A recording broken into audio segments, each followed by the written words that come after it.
Olá para você que nos acompanha, chegou a hora do nosso quadro Publicações e você já sabe que por meio da leitura a gente viaja sem sair do lugar. E hoje nós vamos viajar também pela história. Nós vamos falar sobre Hugo Chávez, que governou a Venezuela por 14 anos entre 1999 e 2013. Mas antes de entrar nesse assunto, eu vou fazer a minha autodescrição. Sou a Ana Clelma, uma mulher negra de pele clara, tenho cabelos pretos, cacheados, logo abaixo dos ombros e uso óculos. Aqui ao meu lado está Thiago Zancop, ele é historiador e também autor do livro A Refundação da Nação, Bolivarianismo nos Discursos de Hugo Chávez. O professor ele se descreve como um homem branco, tem poucos cabelos, barba e olhos castanhos. Tudo bem? Seja bem-vindo aqui ao nosso quadro Publicações. Tudo jóia, muito obrigado pela oportunidade e um olá a todos que estão nos acompanhando pela TV UFG. Para a gente começar aqui a nossa conversa, a gente precisa entender o processo de independência, né, da Venezuela. Como que foi esse processo e qual que era a visão de Simão Bolívar, né, que foi muito importante aí durante esse processo, qual que é a visão que ele tinha para a nação naquele momento de independência? Ana Clema, é uma pergunta fundamental para a gente entender as diferenças entre o processo de independência da Venezuela quando a gente estabelece uma comparação com o Brasil. A professora Libertad Borges Bittencourt, professora aqui da Faculdade de História do UFG, ela usava uma chave de leitura que eu acho fundamental para a gente entender essa diferença. A nossa independência, no caso brasileiro, é feita pelo príncipe. A independência da Venezuela e da América Hispânica como um todo é feita contra o príncipe. Isso já traça uma diferença importantíssima para a gente entender como o processo venezuelano, ao contrário do brasileiro, é extremamente violento. Simão Bolívar, nesse sentido, ele se destaca como sendo talvez a principal figura que encabeçou esse movimento independentista como representante de uma elite crioula, que é o termo que se usa para aqueles americanos de famílias extremamente ricas, que possuíam uma espécie de um poder econômico, mas careciam muitas vezes de um poder político. Simão Bolívar, quando a gente compara ele com figuras venezuelanas como Sucre, como José Antônio Páez, a gente percebe o protagonismo de Simão Bolívar, sobretudo pelo epistolário que ele deixa, pelas cartas. É justamente nesse epistolário de Simão Bolívar que você vê muitas vezes a organização desse processo de independência do que está acontecendo na Venezuela e a maneira como o próprio Simão Bolívar ele é transformado por esse conflito.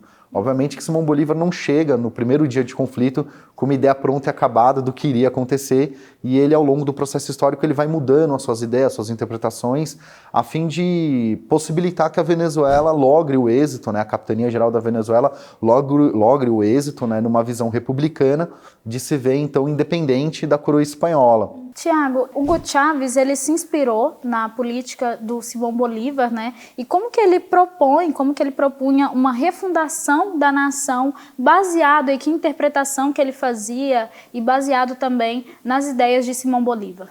É muito interessante, justamente pelo processo de independência, quando a Venezuela termina o conflito, a Venezuela está em frangalhos, é um país que tem um número incrível de mortos, na casa dos milhares. Você tem uma economia completamente desarticulada e você tem internamente um ressentimento entre quem lutou de ambos os lados, quem lutou pelo lado da causa patriota e quem lutou pelo lado da causa realista. Então, obviamente que você precisa, de alguma maneira, construir uma espécie de amálgama entre o povo, uma espécie de identidade nacional que permitisse o país ir adiante. Quem, primeiramente, resolve começar a pensar que aquele culto do povo, a Simão Bolívar, poderia ser transformado num culto para o povo, que é a chave de leitura do historiador venezuelano chamado Germán Carrera Damas, que é a principal tese sobre o assunto do bolivarianismo, é justamente o José Antônio Páez, que foi colega de armas de Simão Bolívar e no fim da vida do libertador rompeu com ele ao ponto de, enfim, deixá-lo ao exílio, não reconhecer aquele empreendimento administrativo de Simão Bolívar, que era a Gran Colômbia. Os venezuelanos não pactuam com aquela ideia, sobretudo liderados por Páez, e com isso você tem uma espécie de estigma. Páez, num determinado momento, início da década de 40 do século XIX, 1842, se não me engano, Páez repatria os restos mortais de Simão Bolívar, que morreu no exílio, na região de Santa Marta, na Colômbia, e o retorno desses restos mortais é o início desse culto para o povo. A ideia do culto para o povo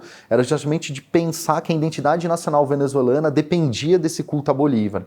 Quando Hugo Chávez ganha a eleição em 98 e assume em 99, ele quer justamente traçar que aquele momento que vai de 1830 até mais ou menos 1998 era um período de uma elite anti-bolivariana. Ele joga todo o passado numa espécie de vala comum e fala, olha, a partir de agora nós temos que buscar a orientação desse passado heróico do período da independência, de 1810 a 1830, e de alguma maneira reencená-lo sob uma nova perspectiva agora no início do século XXI. Então, para Hugo Chávez, era importante a Venezuela dar início a um processo de uma revolução bolivariana, num primeiro momento, por meio de uma refundação da nação, na qual você altera as bases nacionais a fim de mostrar que um novo caminho era possível, isso porque no passado se afastou-se dos ensinamentos do libertador, que ele pretendia reencenar, reatualizar, trazendo a Venezuela para um novo contexto de desenvolvimento. E isso é algo que já tinha sido feito em outros momentos, mas não com esse grau de radicalização que o Hugo Chávez propõe, que inclusive previu e aconteceu a mudança do nome da Venezuela. Por várias vezes, Venezuela tem alguns nomes, mas o adjetivo bolivariano, o conceito de bolivariano inserido na ideia do nome do país, isso foi uma novidade. Bom, Thiago Zancop, muito obrigada por vir participar aqui com a gente e apresentar essa obra que com certeza vai nos ajudar aí a desenvolver mais esse pensamento crítico e trazer esse alerta aqui pra gente.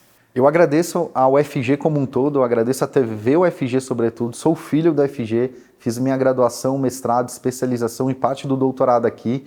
Agradeço muito e é sempre muito bom voltar para casa, estar no UFG, estar em casa para mim, e agradeço essa incrível estrutura que me permitiu publicar o meu livro, me permitiu ir à Venezuela, me permitiu conhecer uma série de pesquisadores e me aprofundar numa temática que eu considero extremamente relevante e importante para que a gente possa conhecer melhor não apenas a política latino-americana, com foco na Venezuela, mas a política da nossa região como um todo. A gente que agradece aqui a sua participação.